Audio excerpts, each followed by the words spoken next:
This is an incredibly detailed image of the Virgo cluster, and it might surprise you to learn that this photo was not taken by a space-based telescope. Listen up, the observatory and telescope that captured this are just so freaking cool, and today we are going to talk about them. What you see here is the Vera C Rubin Observatory, and it has been a project in the making for the last 20 years. First proposed in 2001, it didn't start receiving funding until 2008, but by 2014, the rest of the funding for construction was provided by the NSF, the National Science Foundation. And this is when the work really began. Vera Rubin was constructed in Chile, which is probably the best place it could have been put, because Chile really cares about astronomy and preserving their dark skies. They have access to high elevations and dry climates, which are superior conditions when making astronomical observations, because you are looking through less atmosphere, and the air and atmosphere you are looking through are overall much less turbulent. These features are imperative for a high-power observatory such as this one. A fun fact is over 40% of the world's astronomical observations are taken in Chile, so it's no wonder that Vera Rubin was constructed there as well. The primary mission of Vera Rubin is called the Legacy Survey of Space and Time, or LSST for short. This is a 10-year project that will collect more data about our universe than all other optical telescopes throughout history combined. During this time, it will image the entire southern hemisphere, capturing over 40 billion objects, each of them 800 times. This is a mind-boggling figure to even try and wrap our heads around. The data we gain from this survey will also be available to everyone, not only the scientists who pushed for it, but teachers, those in education, students, people like me doing public outreach, and just anyone at home who is curious to learn more about our universe. Starting later in 2025, this survey will help us study a lot about our universe. One area that has been highlighted is that it will help us learn more about dark matter, dark energy, and the long-term effects they have had on the structure and formation of the universe. It's going to help with more than just that, but before we move on, let's take some time to talk about the individual this observatory was named for, Vera C. Rubin. Born in a time when the world saw no place for women in science, Vera Rubin fought tooth and nail against this sentiment and the institutions that tried pushing her away. One such example of this being Princeton University. Vera pushed on, though, undaunted, and got her master's from Cornell University in 1951. Things did not end here either, and she would go on to earn her PhD in 1954 at Georgetown University. Her work beyond this point would change the course of astronomy forever, by bringing the concepts of dark matter and dark energy to the forefront of her field. She also helped pave the way forward to a future for women in STEM, even mentoring many herself. And I must say that I, an insignificant man on the internet, am so happy to see that this wonderful observatory is carrying on both her work and her legacy. The observatory achieved first light in June of 2025, so the month of this recording, and in just a short amount of time, it has both made new discoveries and brought us some really stunning photos. In fact, let's jump back to the photo we saw earlier of the Virgo cluster.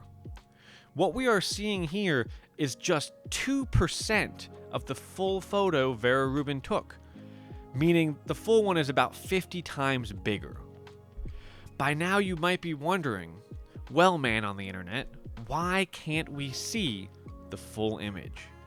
And to answer this, let's have a look at the telescope and camera capturing these images for us. The Simone Survey telescope is one of the most impressive telescopes that I have ever seen. Its 27.5 foot mirror combines both the secondary and tertiary mirrors into one surface, and it took 7 years to manufacture this behemoth. This unique mirror design is what allows it to achieve such a wide field of view. It is also incredibly fast. Like, the rate that it can slew at is astonishing to me. I regularly operate 2 large telescopes, much smaller than Simone though, and when they slew, it is like they are crawling in comparison. Now, its counterpart, the LSST camera, can take full advantage of these features. It is the largest camera ever built, a 6,000-pound behemoth that happens to be the size of a car. It features a 3200 megapixel array, so to give you a comparison, yes, it's similar to a digital camera like what I'm recording on here, but mine has a 24.2 megapixel sensor, so it is beyond puny in comparison. LSST's 9.6 degree field of view can capture 45 full moons with enough resolution that to display it properly, we would need 400 high-definition TVs.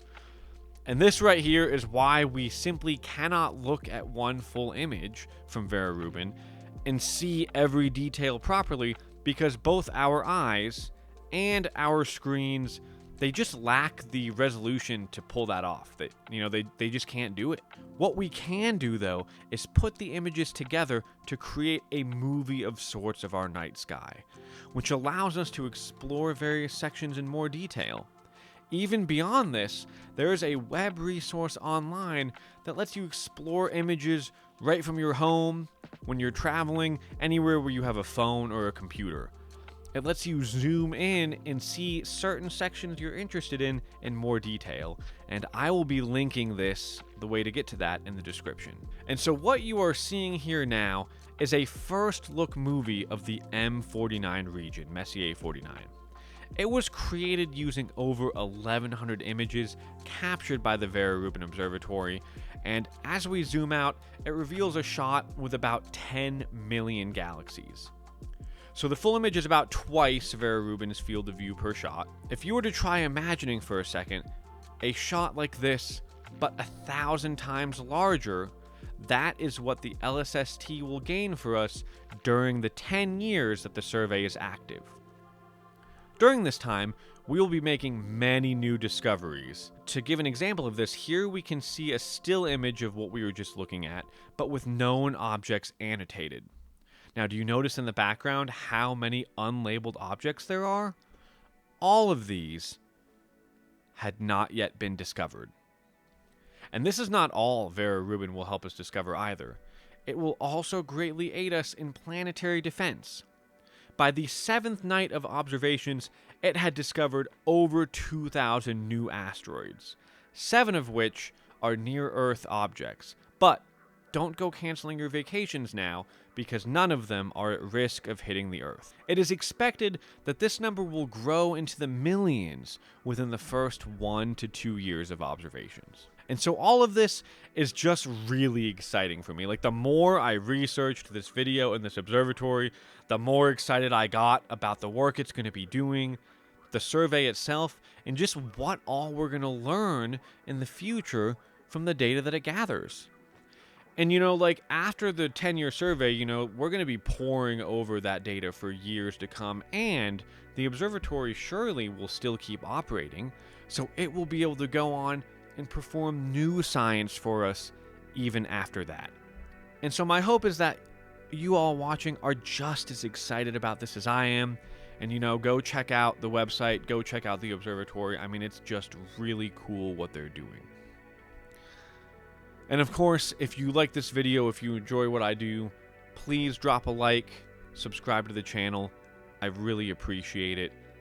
And beyond that, I hope you've learned something or enjoyed this, and let us all step outside tonight and look towards the stars.